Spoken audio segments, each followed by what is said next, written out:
Our top story tonight, the University of Georgia is taking another step in preventing the H1N1 virus. Good evening, I'm LeiLani Welch. The process of preserving a specimen like this Crotalus horridus, also known as the timber rattlesnake, is a long, complicated, and expensive one.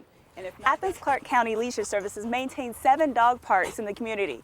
Wiggly Field, its newest park, is one of the most popular among dogs and their owners. Fetch. If Nacha Davis's team, the Diesel Dogs, complete their goal of linking together over 55 miles of paper chain, it would circle the track over 220 times. State Environmental Protection Division officials are expected to consider next week whether to impose penalties on the University of Georgia for polluting Tanyard Creek. Why did the chicken cross the road? To get to the Georgia Poultry Conference held today in Athens. We'll have more on that event and also find out how you can get in on opportunities to travel the world. Days after Tiger Woods' car accident, the media and police have more questions than they started with. The Gamma Sigma Sigma yard sale has anything you'd find in a typical woman's closet, from shoes to game day dresses. Few people realize that this museum is the state's official museum of natural history. But one look at the more than 5 million artifacts and it becomes clear exactly why they hold that title. The team has good reason to practice hard. The last time ESPN covered a game between the hedges, the Alabama Crimson Tide handed Georgia an embarrassing loss. Now the Dogs are hoping to redeem themselves in front of a national audience by showcasing the talent they have in store for the 2009 season. Just because a book is bent, scratched, or scuffed doesn't mean it doesn't deserve a home. Well, the UGA Press doesn't think so, which is why they're holding the Dirty Books Fair. Weighing in at 57 pounds, the late Ugga 7 literally had big paws to fill. But his half-brother Russ did just that and more as temporary mascot, winning his debut with the upset over Georgia Tech. We've also got a special report on the best and worst restaurants on game day, all based on their health scores. The addition of the new club sports complex on South Millage and the new iFields parking deck are great news for the intramurals. But not all club sports players are on board with the change. A few former Bulldogs had a big Sunday in the NFL. Grady College's Sarah Bailey fills us in on who had a breakout performance. Lord love you. No, it's not Sunday school class. It's the name of the new R.A. Miller exhibit being shown right here in Athens. The University of Georgia Health Center will be offering H1N1 flu vaccinations free of charge to UGA students this week. A valid UGA ID is required to receive the vaccination. The vaccination is available in both nasal spray and injections and will be administered at several flu vaccine clinics on campus. The clinics will begin on December 2nd, 3rd, and 4th at the Health Center and will extend to the Tate Center on December 7th and 8th. No appointment is necessary, but students can make an appointment online. At this time, the University Health Center will not be providing H1N1 vaccinations for faculty or staff. For information about the time and date of additional flu clinics, you can log online at www.uhs.uga.edu.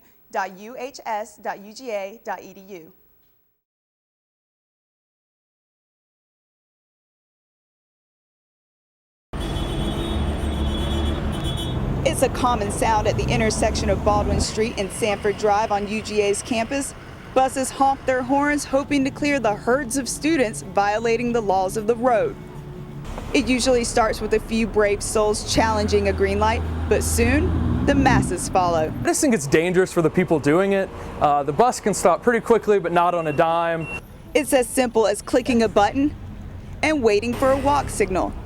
But students still tempt fate in an effort to get to class on time, seemingly unaware of vehicles moving toward them.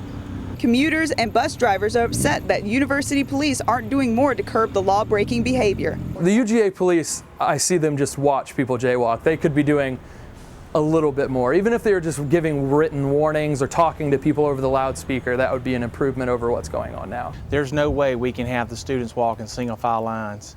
You know, they do a pretty good job crossing the main roads like Lumpkin stuff, but some of these internal streets, they're going to cross in the mass. But pedestrians aren't the only ones violating the traffic laws.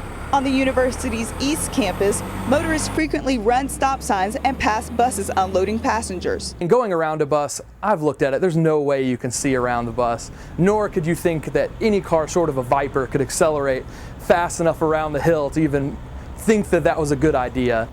Most violations lead to increased congestion on campus, but the finger pointing seems to do no good. Why? Because most complainers are also the violators. Have you ever crossed there against the light? Yeah. Maybe like once or twice a year.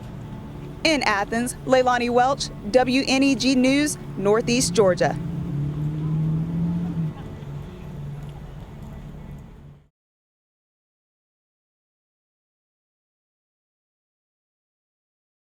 In this warehouse building off the Atlanta Highway lies a true treasure for the marine science community.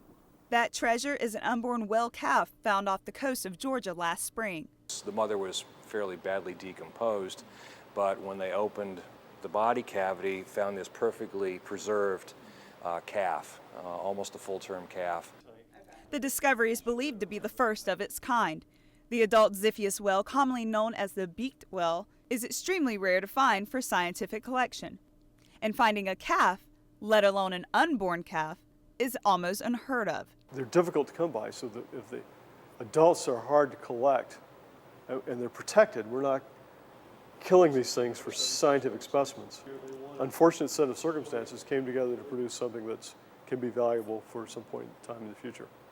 But to be valuable for the future, they must fully preserve the whale now. The process of preserving a specimen like this Crotalus horridus, also known as the timber rattlesnake, is a long, complicated, and expensive one. And if not done right, it could destroy the specimen. We injected the body cavity with about 12 to 15 gallons of 10% formalin. And then we hand injected different parts of the thoracic cavity to make sure we had good preservation.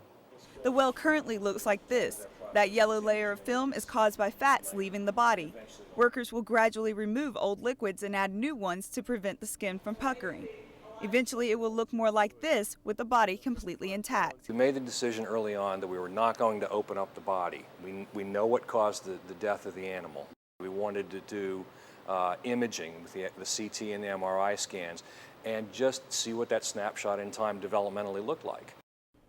Those snapshots, along with the actual specimen, will last for many generations of marine scientists. In Athens, LeiLani Welch, WNEG News, Northeast Georgia.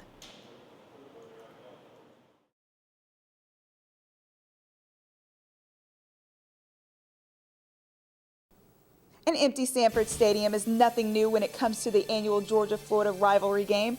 This year's game marks the 75th meeting between the Bulldogs and the Gators in Jacksonville. And today, board members of the University of Georgia's Athletic Association approved a contract extension to continue the game in Jacksonville for another 6 years. Some UGA students have mixed feelings about the decision. It's kind of not neutral, even though they say it's neutral. It gives everyone a chance to do a road trip together. I like it. I mean, Jacksonville itself is a really fun experience, but I think it's really cool to have like Florida come to play here. Would be pretty awesome as well. So I don't know. I guess I'm torn between the two. For many fans, the biggest concern about the controversial neutral site is the difference in travel time for the two teams. It's 362 miles to the Jacksonville Municipal Stadium from Athens, but only a little over an hour from Gainesville.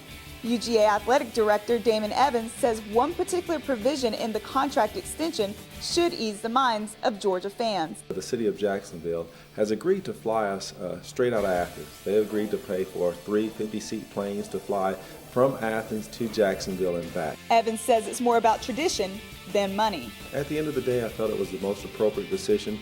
The history, the rich tradition that's a part of this game, the 41,000 fans that can go each and every year, some of the accommodations that the city made, but this is a very special game and I wanted to make sure that it stayed special. And with the contract extension, that tradition will certainly continue. Well, at least until 2016 when the contract is up and the debate renews. From Grady College, I'm LeiLani Welch, WNEG News, Northeast Georgia.